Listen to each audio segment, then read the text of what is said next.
Hello student, welcome to my YouTube channel. आज हम हिंदी का सेकंड प्रैक्टिस सेट शुरू करेंगे और आप मुझे कमेंट में बताइए कि मेरी पिछली हिंदी की वर्णमाला और विराम चिन्ह की वीडियो आपको कैसी लगी। आगे भी इसी तरह हिंदी के हर टॉपिक की थ्योरी की वीडियो मैं आपको प्रोवाइड कराऊंगी। चलिए आज के क्वेश्चन हम शुरू करते हैं। फर्स्ट क्वेश्चन है, सरोवर का पर्यायवाची क्या है? सरोवर के पर्यायवाची शब्द होते हैं जलाशय, सर, पुष्कर, पोखरा और जलवान। तो इसमें सरोवर का पर्यायवाची क्या है? तालाब।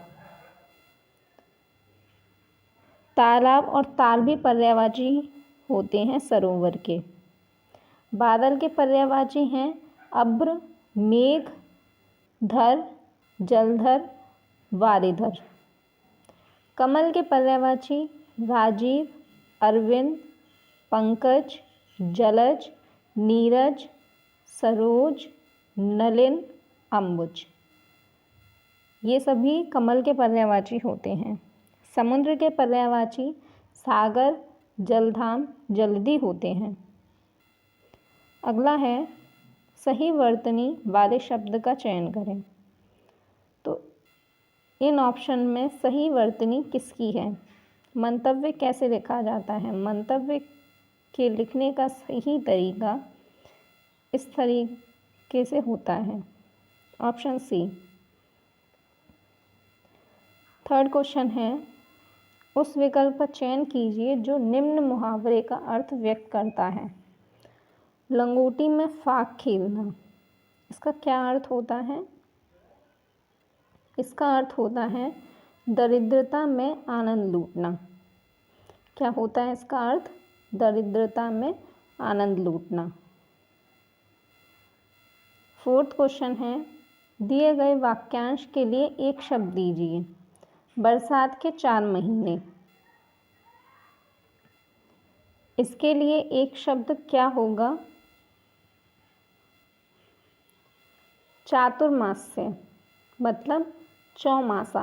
इसे हम चौमासा भी कहते हैं। चातुर्मास्य मतलब होता है बरसात के 4 महीने। चतुर्वेदी का अर्थ होता है चारों वेदों को जानने वाला। फिफ्थ क्वेश्चन है, कूच कर जाना मुहावरे का सही अर्थ है। कूच कर जाने का अर्थ होता है आक्रमण करना। इसे हम ऐसे भी याद कर सकते हैं, कूच मतलब कुचलना। तो कुचल कर जाना मतलब कुचल कर कब जाते हैं? जब आक्रमण होता है। बहुत सारी सेना होती हैं जो कुचल कर चली जाती हैं। हम इस तरीके से इसे याद कर सकते हैं।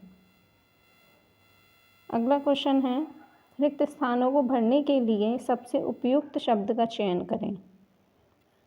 आपके, मेरे, आपने, मेरे, खाली जगह का उत्तर नहीं दिया। तो आपने मेरे किसका उत्तर नहीं दिया? बात का, कविता का, पत्र का, चिट्ठी का।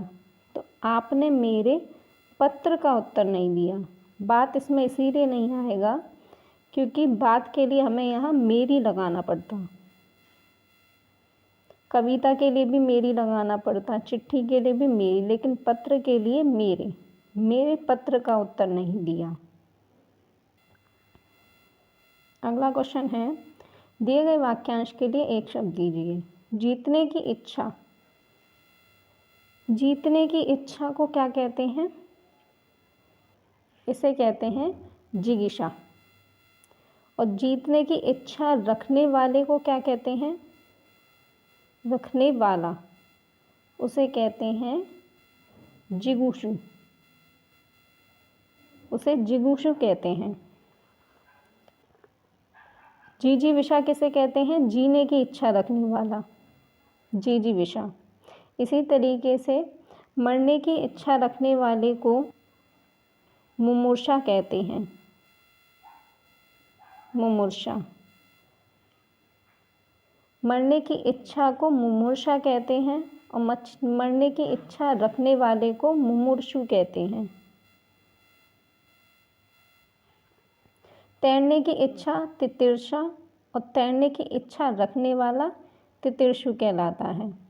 इस तरीके के क्वेश्चन एग्ज़ाम में काफ़ी बार पूछे गए हैं।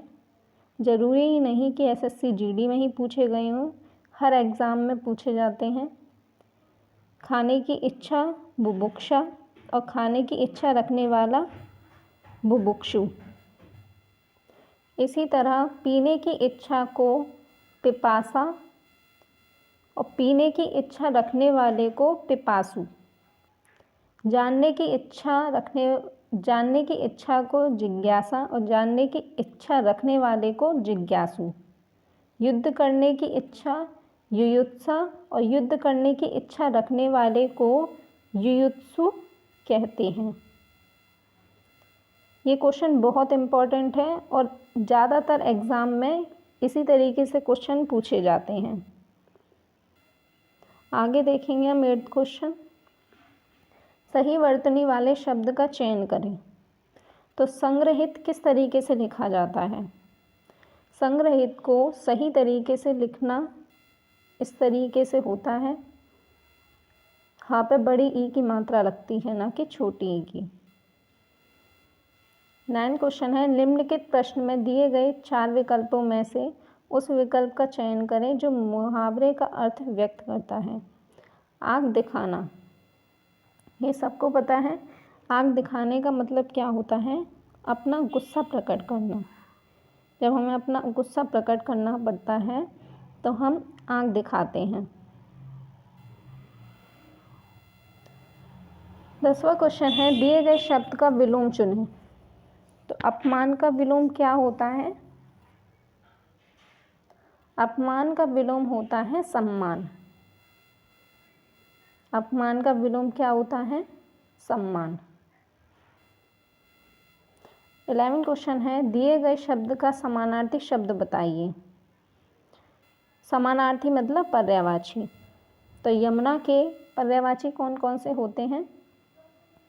यमुना को जमुना, कालगंगा, कृष्णा, भानुजा, इन नामों से भी बोला जाता है। तो इसमें कौन सा ऑप्शन है? कृष्णा। यमुना का समानार्थी क्या होता है? कृष्णा। अलकनंदा के समानार्थी गंगा, भागीरथी, मंदाकिनी, देवनदी, जाह्नवी, ये गंगा के समानार्थी हैं। अलकनंदा, देवनदी, ये तीनों किसके समानार्थी हैं? गंगा के। 12 क्वेश्चन है, दूसरों के लिए अपने सुखों का त्याग वाक्यांश के लिए एक शब्द होगा। तो इसका अर्थ क्या होता है? दूसरों के लिए अपने सुखों का त्याग करना मतलब आत्मात्सर्ग। क्या होता है? आत्मात्सर्ग। इसका अर्थ होता है दूसरों के लिए अपने सुखों का त्याग करना। आत्मसमर्पण होता है अपने को सौंप देना। आत्मघाती का अर्थ होता है स्वयं को हानि पहुंचाने वाला। स्वयं को हानि पहुंचाने वाले को आत्मघाती कहते हैं। अगला क्वेश्चन है, रात्रि का शुद्ध रूप निम्न में से कौन सा है? रात्रि को हम शुद्ध वर्तनी में किस तरीके से लिखते हैं? ऑप्शन बी, त्रा पे छोटी ई की मात्रा लगती है। अगला क्वेश्चन है, जानने की इच्छा के लिए निम्न में से कौन सा एक शब्द है? अभी मैंने बताया था,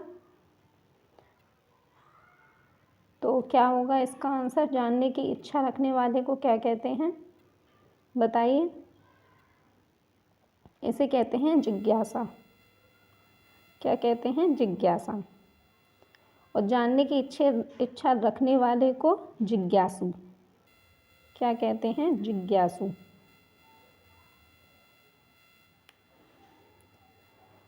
फिफ्टीन क्वेश्चन है, हाथी का स्त्रीलिंग होता है। हाथी का स्त्रीलिंग क्या होता है? हथिनी। क्या होता है? हथिनी। 16 क्वेश्चन है, त्रिभुवन शब्द में निम्न में से कौन सा समास है? तो त्रिभुवन में कौन सा समास है? बताइए। मैं समास के एक स्पेशल अलग टॉपिक पे भी वीडियो लेकर आऊँगी, जिसमें मैं आपको सभी समास के बारे में समझाऊँगी। तो इसमें द्विगु समास है। इसमें द्विगु समास क्यों है? क्योंकि यह संख्या से शुरू हो रहा है। त्रि माने 3। इसी तरह एग्जाम्पल है त्रिरत्न, 3 रत्न, पंचवटी, ये सभी द्विगु समास के उदाहरण हैं। अगला है कार्य करने के बाद उसके बारे में जांच करना, अर्थ वाली कहावत या मुहावरा है। कार्य करने के बाद उसके बारे में जांच करना को क्या कहते हैं? इसकी कहावत होती है पानी पीकर जाति पूछना। क्या होता है इसका मुहावरा? पानी पीकर जाति पूछना। 18 क्वेश्चन है पानी पानी होना। पानी पानी का अर्थ होता है लज्जित होना। किसी भी चीज़ पर शर्मिंदा होने के लिए हम पानी पानी होना मुहावरे का प्रयोग करते हैं। 19 क्वेश्चन है दम आना।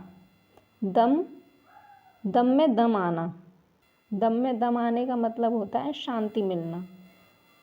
किसी भी चीज़ का हल निकलने के बाद में हमें एक शांति सी मिलती है, तो हम उसके लिए क्या मुहावरे का प्रयोग करेंगे? दम में दम आना। लास्ट क्वेश्चन है वधू प्लस उत्सव से शब्द बनेगा।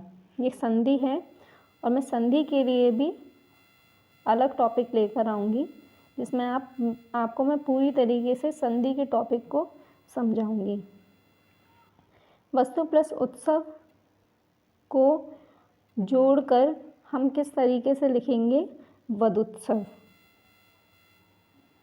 क्या होगा इसका आंसर? वधूत्सव।